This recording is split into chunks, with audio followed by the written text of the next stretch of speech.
Hello everybody, welcome to this tutorial on how to solve the first layer of the Rubik's Cube. So before we get started on the first layer, we need to know what makes up the first layer. So in the first layer of the Rubik's Cube is actually just like one layer like this, and it is composed of the centerpiece, 4 edge pieces, and 4 corner pieces right here. To add on further, we have the edge pieces have 2 colors each, and the corner pieces have 3 colors each, while the center is always stays the same, and it's always opposite to these colors. Okay, without further ado, let's make this cube up and let's learn how to solve the first layer.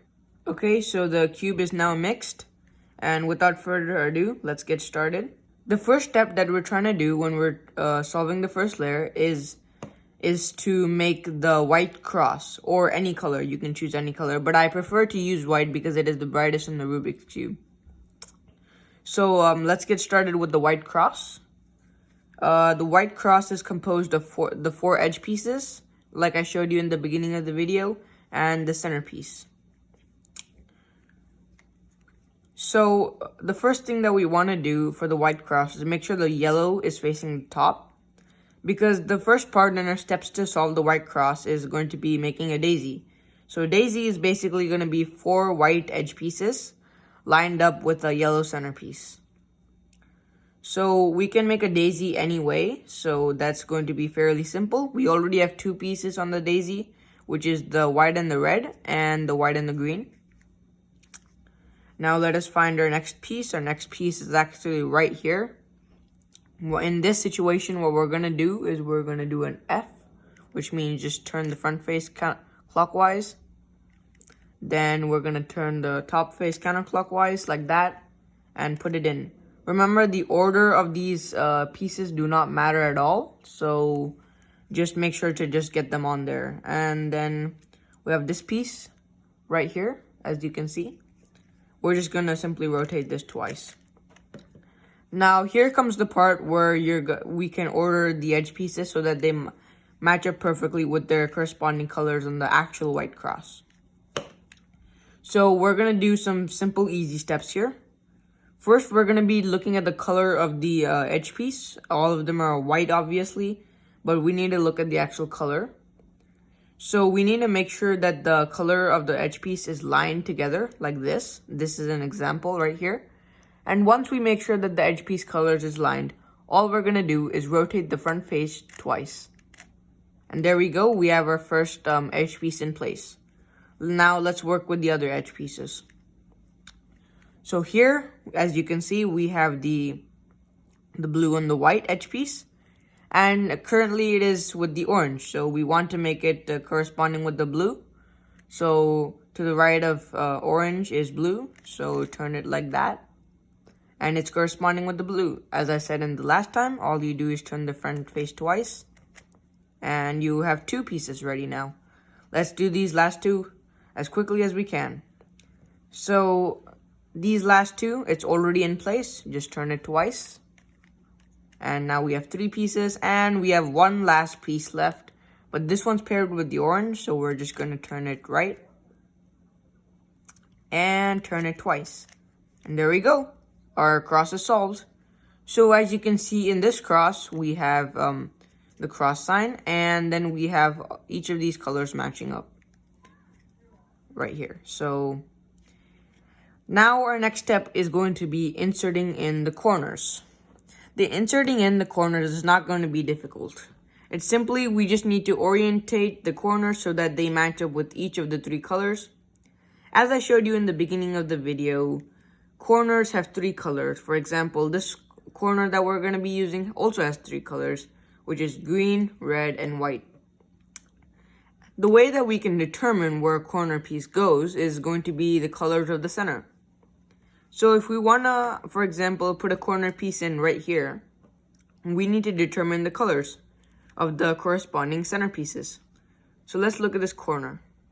This corner, on the top of this corner, there is a white centerpiece. On the left side of this corner, there's a red centerpiece, and on the right side of this corner, there's a blue centerpiece. Therefore, the color of this corner that we're going to be looking for is going to be white, red, and blue. So let's look for that corner.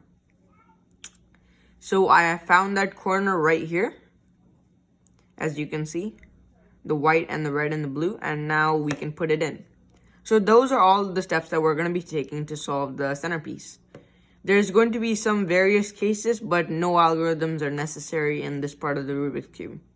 Let's get started. So starting off with the most straightforward case, the piece that we're trying to put in is on the bottom, and the white is facing you. So let's look at this piece. This piece is composed of the three colors of white, orange, and green. So now we need to put it right here because the corresponding center pieces say that it needs to be white, orange, and green. So this is pretty straightforward. All we're going to do is make sure that when we just rotate it under, so that when we can put it up, it just goes straight into the slot right here. But as you can see, we have noticed that we have messed this piece up. Now what do we do to fix it? Well, there is a couple of things that you can do to fix this.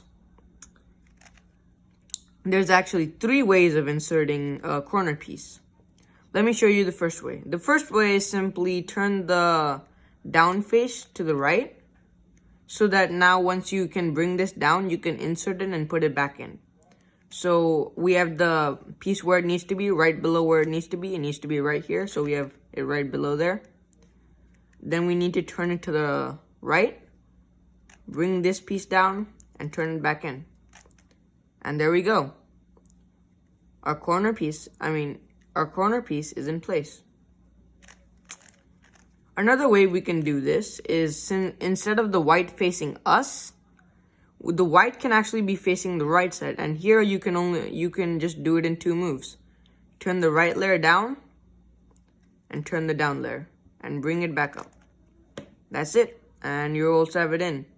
So that has 4 moves and this has 3 moves.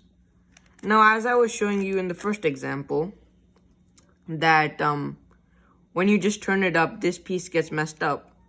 But actually, you can turn it up, turn it to the left, and then bring this down so that it's back in place, and bring that up. So now that's the 3rd way that our corner piece can get in place. Great, now we learned the 3 ways. Let's look at some various cases. So in this case, we have the white facing us, but the white corner is already in place, but it's not oriented correctly. To do this, we just need to do something very simple. We need to rotate the white corner so that it's down to the yellow face. Turn it so that when we bring it back up, it's going to be in the bottom layer.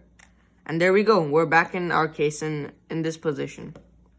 So from here, I'm just going to use the simplest one. Turn it so that the white is facing the other way, and the color is corresponding with the center like this.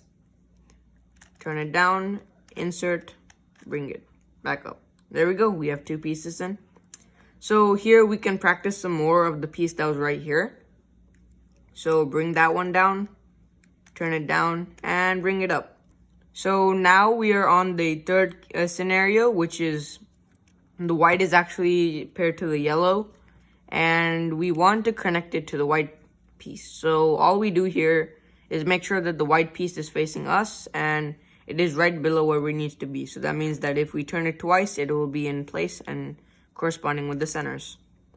So here, we're just gonna turn the bottom layer like that, bring this down twice, then insert it back in just like that, and turn it right back up. There we go. Our 3rd corner piece is in. And just to fix this, we just need to bring it back up. And now we have just 1 corner piece left. Great. So here we can already see that it's pretty just straightforward. We just have to bring it up, put it in, and bring it back up. Yep. And there we go. We have solved the first layer. And yeah, thank you guys for watching. See you next time.